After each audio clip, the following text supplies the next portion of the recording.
Okay, this is the second video in our introduction to functions. I hope you understood everything that I told you in the first video. Remember, this is a video, you can pause it at any time, you can rewind, you can go back a little, you can take a break. I think today's video will be a little long, but it will be divided into different sections, and I will tell you at which point it will be best to take a break, if you need a break, that is. So we spoke about a function, but I didn't give you the formal definition of a function. So this is it. A function is a process which, for a given value, that is the input, associates or provides a unique output value. Remember, if an input gives you two different outputs, then it is not a function. An input gives you a unique output value for every given function. So today's topic for this video will be, how do you define a particular function? That is, how do you say for what input you will get what output? So how is a function defined? So the function is defined in four major ways. The first is with a formula. We saw that in the last video. We said, double the input, that is, it is with a formula. You're taking your 2 times the input, or take the square of the input, that is again a formula. You're squaring the input. So that is number 1. Number 2 is with a table, where you actually write down in a table, you provide the table, and that is how the function is defined. For each input value there is a corresponding output value. Then the third is with the graph. We will see this a little later on in this video. And the fourth is with instructions or with an algorithm, that is a computer program, a fancy word to basically say steps in a computer program. So these are the 4 ways: formula, table, graph, and instructions. We will in this video look at examples of each one of these. Okay, so let us start with the formula. So I just remove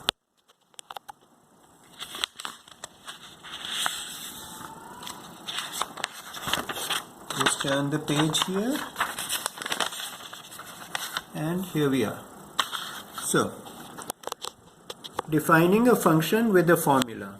So let's say that we have a function whose name is f, so let's call it function f, and we can say output is equal to 2x.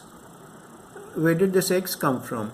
Well, x is, I'm using x now because it's too long to write input every time. So I can write function f. For function f, output is equal to 2x. X is here a variable. It is a number. It is a letter that can take different values. It is not an unknown. C'est pas un inconnu. It is an input. I could have written 2 into input, but I wrote 2x. Another function g, output is equal to 3x. And then we have another function which is function h, output is equal to 6x squared plus 20x minus 100. That's minus, not plus, minus 100. So if we try to calculate it for 2 or 3 values, this function h, we can do it this way. If input is 0, then what will be the output? Well, 6x squared will be 6 into 0, that's 0. Plus 20x, that will again be 0, so the answer will be minus 100. What if the input is 1? That is, if x is equal to 1, then it will be 6 plus 20, that is 26, minus 100, 26 minus 100 gives us 74 there. If we take 2, then what will we get? For 6x squared, we'll get 6 into x, that is 6 into 2 into 2, that is 6 into 2 into 2, that is 6 into 4, 24, plus 20 into 2, that is 40. So 24 plus 40, 64 minus 100, it gives us minus 36. Okay, so these are 3 examples of functions where I've used a formula. Now, this is not the way actually. If you looked in the book, you haven't seen the word output or its French equivalent anywhere, which is called sortie. It is not shown anywhere. They have all these funny things with F and brackets and all, and that is a mathematical way of writing a formula. So let's have a look at that now. So what is a mathematical way of writing a function? So the mathematical way of writing a function is h, and in brackets, open brackets, x, close brackets. So what does this mean? This means here, h is the name of the function, x is the input, and this whole thing there is the output. So you say h is the name, x is the input, and this is the output. How do you read this? What do you say?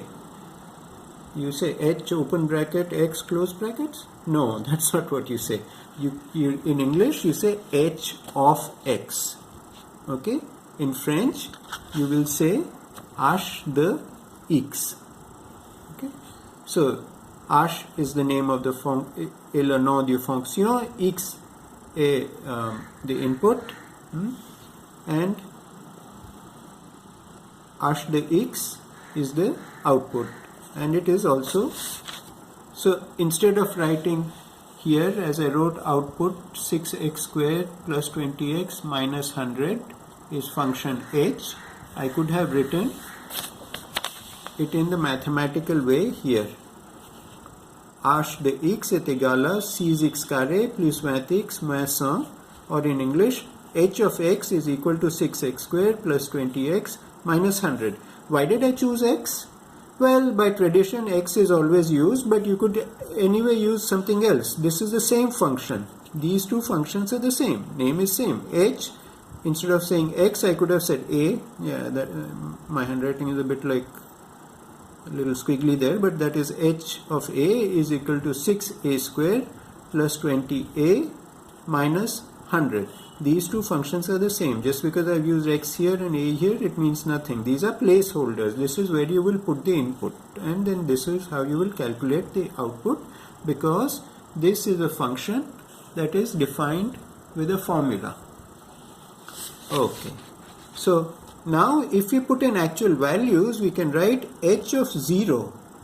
Instead of putting x, we can put an input value. H of 0 is equal to 6 into 0 squared plus 20 into 0 minus 100, which gives us minus 100, which is what we had here in the table, minus 100. Okay. Similarly, if we put in, yeah, there we go, minus 100, I have written it there. Similarly, if we take h of 1, I get minus 74, and if I take h of 2, I get minus 36. This is what we had up there. Okay. If you work it out, you'll see this is correct. Okay. So now I'll give you a problem. The problem is this. There's a function k. K of t is equal to 24t cubed plus 23t squared plus 22t minus 2000. So find k of 2 and k of 3. Okay. Now this you send to me again, like for the last video, as proof that you are following what is going on in the video, indeed that you are even watching the video. Now this is, don't send it to me right now, send me these answers at the end of the entire video. After you've seen the entire video, send them all at once. Some of you for the last video sent me answers as you watch the video, so you sent me 3 different answers at 3 different times. No, just note them down and send them to me all together. Now we will go on to the next way of defining a function. If you want to take a break, it's almost 10 minutes into the video, you can do so now, or you can continue watching it. In any case, you can always rewind, you can always go back, see what you have want to watch again or listen to again, and you can always resume at any time. Okay, now we come to the second way of defining a function, and that is with a table.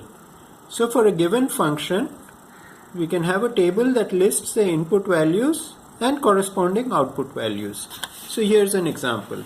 Let's call this as a function t, and here in this row we have the inputs, and for each input we have a different or same. In this case, for 200 and 687 we get the same output, which is 0. That is allowed. You remember that you can have the same output for two different inputs. That is allowed. We remember we even took an extreme example of a function where for every input the output was equal to 5. So here, so you see, why have I drawn this table horizontally rather than vertically? It's just to save space. There's nothing special about that. You could also draw it vertically. So if x is equal to 0, t of x, that is the output, is equal to -7. If x is equal to 12, output is 23. If x is, and so on, you see all these numbers. So what is the first thing that strikes you here? That what happens if I input a value which is not in the table? What is t of 6? Now 6, there's no 6 here. So what is the output? No, you don't know. So this is an important aspect of functions, that only some input values are valid in some functions. In this case, only some input values are valid in this function. The function is undefined for other values of x. So this function t, is only defined for these values 1, 2, 3, 4, 5, 6, 7, 8. For these 8 values, if you give it 0.5, undefined function. If you say 19, sorry, this function is undefined for 19. If you say 689, undefined. If you say 5000, undefined. So when you have a table, especially when you have a table, the function can have only a given number of inputs. For all other inputs, the function is said to be undefined. Okay, so let's take another example. So let's say, what is the price of a metro ticket depending on the distance traveled? So when you buy a metro ticket in a town, in a city, you have to pay based on distance. Well, some metro systems have to do that. And the price of the ticket is a function of the distance. See, even in English, the word a function of comes in. The price of the ticket depends on the distance. So here, this function could have input, which is distance in kilometers, and output will be ticket price in rupees. Okay, so let's do a table. So here we have a table. If this is x in kilometers, this is p is our function, output in rupees. So if you see, if x is greater than 0 and less than or equal to 5, then rupees 20. If you travel from 5 to 10 kilometers, then it is 40 rupees. If you travel 10 to 20 kilometers, it is 60 rupees. If you travel more than 20 kilometers, then it is 80 rupees. Whatever the distance, usually a metro doesn't go very far, the price is 80 rupees. Okay, so if we say what is the price of the ticket, if the distance to be traveled is 16 kilometers, that is, what is P of 16? You'll see P of 16, that falls there, so it's 60 rupees. What is P of 23? P of 23 falls there, that is more than, for 23 kilometers, this is the slab, so you get P of 23 is equal to 80 rupees. What about minus 20 kilometers? You want to travel minus 20 kilometers on a metro? Is Kimda feeling alright? What is meant by traveling minus 20 kilometers? Anyway, what will it be if I put P of minus 20? This is answer C. What will this function give us for a value of minus 20 kilometers? This is answer C. Okay.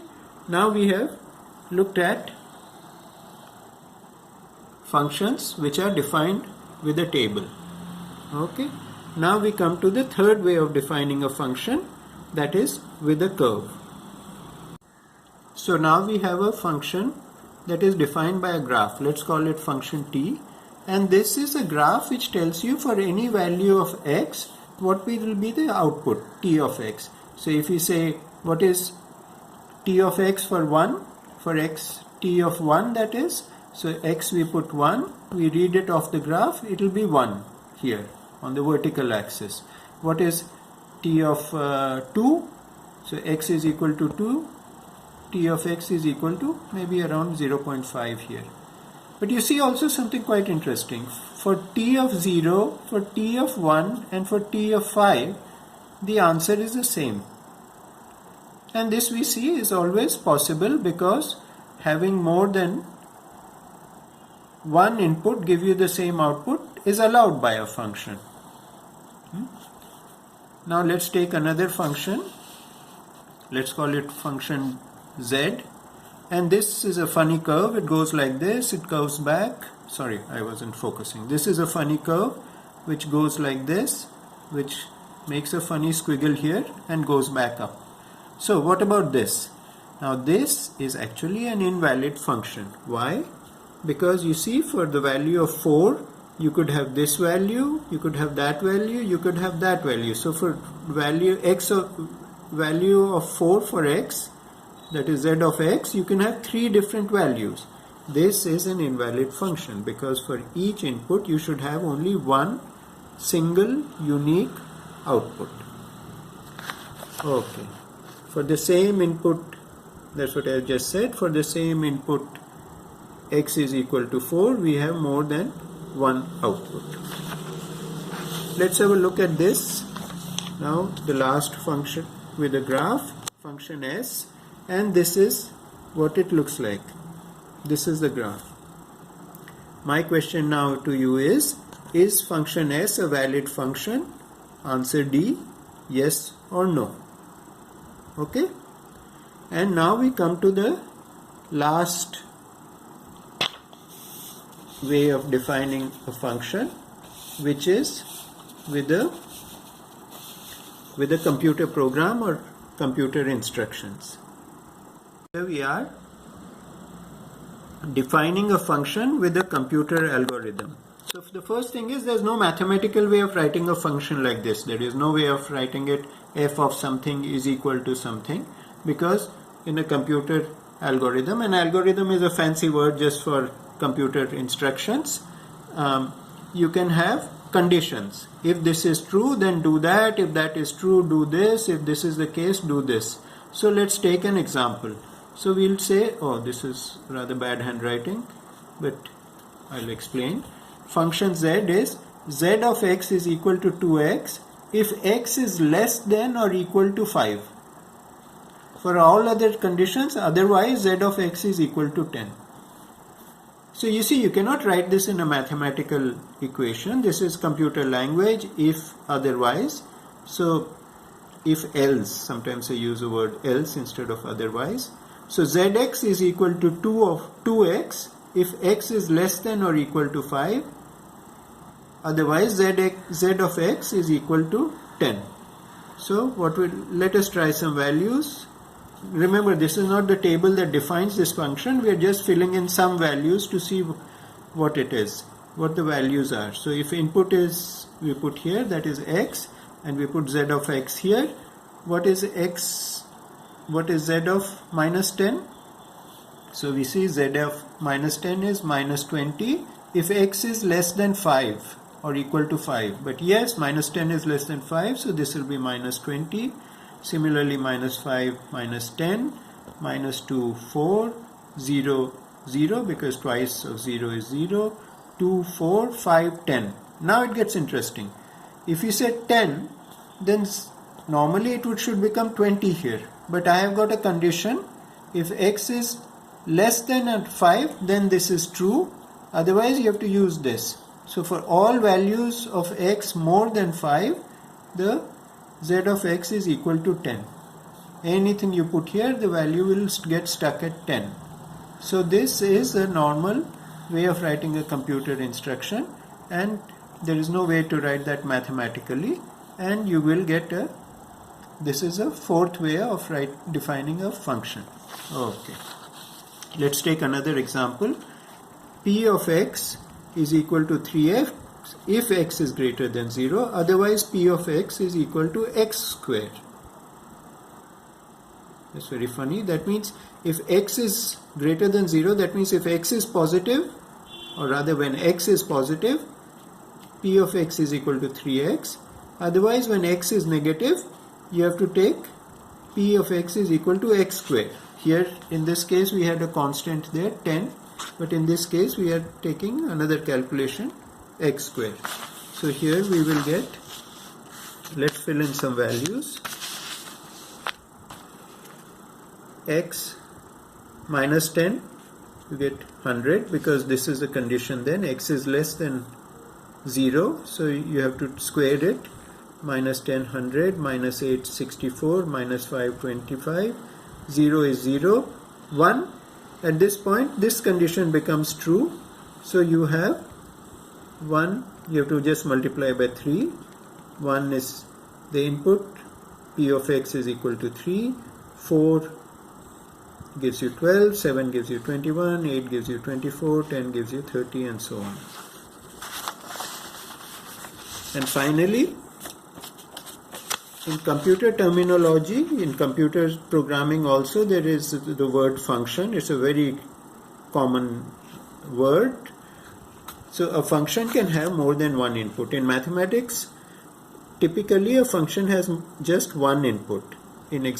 For example, in our metro ticket example, the two inputs could be distance and age of passenger. So if a very young or very old passengers could get a cheaper ticket discount. So you will have to enter the distance you are going, and you have to put in the age. Actually, I've been abroad, and when you buy a metro ticket using a machine, they ask you, are you a senior citizen? If you say yes, then you can buy the ticket for cheaper. But of course, later on when your ticket is being checked within the train, if it is checked, you have to prove that you are a senior citizen with an ID card which has your birthday on it. Okay, so this is our second video, introduction to functions. I hope you like it. I hope you understood it. If you have any questions, as before, send them to me personally on WhatsApp. If I find that the question is of general interest, I will answer it on the group. Otherwise, I will answer it individually. And I asked you 4 questions in this, A, B, C, D. Send them to me after you finish watching the entire video. The next video will concern the terminology. If you look at page 84 of the book, here, so then they have all these funny things. They have this line here, they have the word image, they have the word antécédent here. So we will look at all of these terminology. I think this chapter focuses more on terminology than on actual functions, but we will need to know all of this, and then we can start the problem. So we will look at these, and then we will turn the page back here, and we will do some problems orally. Of course, we will not interact, but I will talk you through them, and then we will start doing the problems. So that will be the video. That will be coming in a day or two, and this has been a rather long video, so watch it, take your time over it. If you don't understand anything, watch it again. If you still don't understand it, contact me. So until then, study well, and this is Kim signing off.